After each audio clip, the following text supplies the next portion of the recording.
বৃহস্পতিবার দুপুরে ভয়াবহ অগ্নিকাণ্ডে পুর নিগমের ২ নম্বর ওয়ার্ডের প্রধান নগরের গুরুং বস্তি বাজারে একটি ফাস্টফুড রেস্টুরেন্ট পুড়ে ছাই হয়ে গেল। পাশাপাশি থাকা একটি কাপড়ের দোকান আংশিক ক্ষতিগ্রস্ত হয়। ঘটনায় চাঞ্চল্য ছড়া এলাকায়। আতঙ্কিত হয়ে পড়েন আশেপাশের ব্যবসায়ীরা। দমকল সূত্রে জানা গিয়েছে, চাউমিন বানানোর সময় গ্যাস সিলিন্ডারের রেগুলেটর থেকে পাইপ খুলে গিয়ে আগুন লেগে যায়। মুহূর্তের মধ্যে আগুন গোটা দোকানে ছড়িয়ে পড়ে। দাউ দাউ করে জ্বলে ওঠে দোকানের আসবাবপত্র এবং বাসনপত্র। আগুনের তীব্রতায় পাশের কাপড়ের দোকানেও কিছুটা ক্ষতি হয়। ও চাউমিন বানাচ্ছিল, চাউমিন বানানোর সময় কি হয়েছে কি পাইপটা খুলে গেছে রেগুলেটর এখান থেকে, আর আগুনটা সোজা সিলিন্ডারে ধরে গেছে। আর ওই মুভমেন্টে তো মাথা কাজ করে না লোকের, তো কি রেগুলেটর ডিভাইস দিলে হয়ে যেত, কিন্তু সিলিন্ডারে আগুন ধরাতে পুরো বিকরাল রূপ নিয়ে নিল। তো আশেপাশের লোক যে আছে ওরা মিলে গাড়ি যে ধরে ওই জল দিয়ে নিভাইছে, তারপরে ফায়ার ব্রিগেড ঢুকছে আর পুলিশ ঢুকছে, তারপরে ফায়ার ব্রিগেড কন্ট্রোলে নিয়ে আসছে। দমকলের দুটি ইঞ্জিন দ্রুত ঘটনাস্থলে পৌঁছে দীর্ঘ চেষ্টার পর আগুন নিয়ন্ত্রণে আনে। ওই রেস্টুরেন্ট থেকে গ্যাস সিলিন্ডার বের করে নিরাপদ স্থানে সরিয়ে নেয় দমকল কর্মীরা।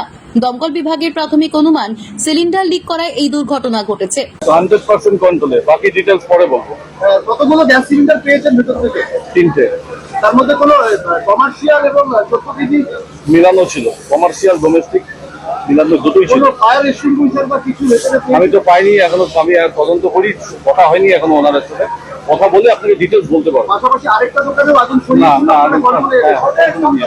ঘটনাস্থলে দ্রুত পৌঁছান শিলিগুড়ির মেয়র গৌতম দেব, স্থানীয় কাউন্সিলর রামভজন মাহাতো এবং বড় চেয়ারম্যান গার্গী চ্যাটার্জি। মেয়র জানান, মিরিকের বাসিন্দা এক মহিলা দীর্ঘদিন ধরে দোকানটি ভাড়া নিয়ে রেস্টুরেন্ট চালাচ্ছিলেন। এদিনের ঘটনা অত্যন্ত দুর্ভাগ্যজনক। পুর নিগমের তরফে ক্ষতিগ্রস্ত ব্যবসায়ীর সঙ্গে কথা বলা হবে। একটা দোকান যেটা ফাস্টফুডের দোকান, এরা বেসিক্যালি মিরিকে থাকে। মেয়েটি এখানে বলছে 12 বছর ধরে থাকে, ভাড়া নিয়েছিল, সুন্দর করে সাজিয়েছিল। আমরা খুব দুঃখিত যে এরা এসছে পাহাড়ের আমাদেরই ভাই বোন, তাদের একটা দোকান এভাবে পুড়ে গেছে ফাস্টফুডে। রামবাজন আছে, আমাদের অনেক সিনিয়র কাউন্সিলর, এমআইসি বড় চেয়ারপারসনও এসছেন, গার্গী। ফায়ার ব্রিগেড খুব টাইমলি ইন্টারসেপ্ট করেছে। এখানে পাড়ার ছেলেরা তারা খুব সাপোর্ট করেছে। পাশে একটা কাপড়ের দোকান ছিল, কাপড়ের দোকান জিনিসপত্র নষ্ট হয়নি, বাইরে অল্প আগুন লেগেছে, সেটাকে ক্ষয়ক্ষতির হাত থেকে বাঁচানো গেছে, কোনো ক্যাজুয়ালিটি নেই। আমরা ফায়ার ব্রিগেডের সাথে কথা বলবো। খুব সম্ভবত গ্যাস সিলিন্ডার কোনো কারণে লিক করেছিল, সেটার থেকে এই আগুনটি লাগে। এটা পরিষ্কার সব কর্পোরেশন থেকে করছি।